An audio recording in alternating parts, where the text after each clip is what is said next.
Employ এমপ্লয়ের ভিতরে আপনি এখানে এমপ্লয় লিস্ট দেখতে পারবেন।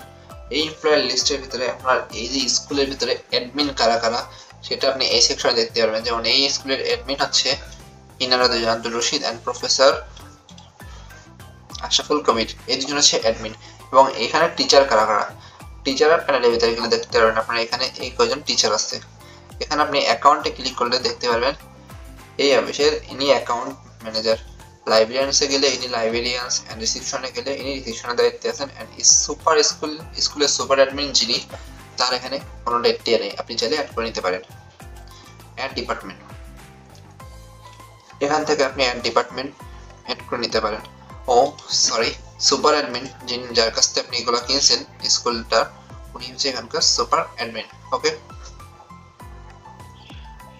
আচ্ছা অ্যাড ডিপার্টমেন্ট, এখান থেকে আপনি ডিপার্টমেন্টে অ্যাড করে নিতে পারেন। General, library, science, finance and এগুলো অ্যাড করে নেবেন সেম ভাবে ক্যাটাগরি আগে যেমন করতে হবে।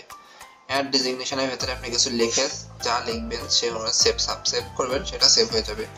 অ্যাড এমপ্লয়, আপনি চাইলে এখানে এমপ্লয়ীদের রোল, জয়নিং ডেট, সিলেক্ট এগুলো, employee list, employee name, registration number, blood group, email, phone number and এখানে লগইন ডিটেইলস দিয়ে যেভাবে আগে স্টুডেন্ট অ্যাড করছিলেন সেম প্রসেস দেখে অ্যাড করতে পারেন। যদি তাদের ব্যাংক অ্যাকাউন্ট থাকে তো ব্যাংক অ্যাকাউন্টগুলো দিয়ে সেভ করে দিবেন।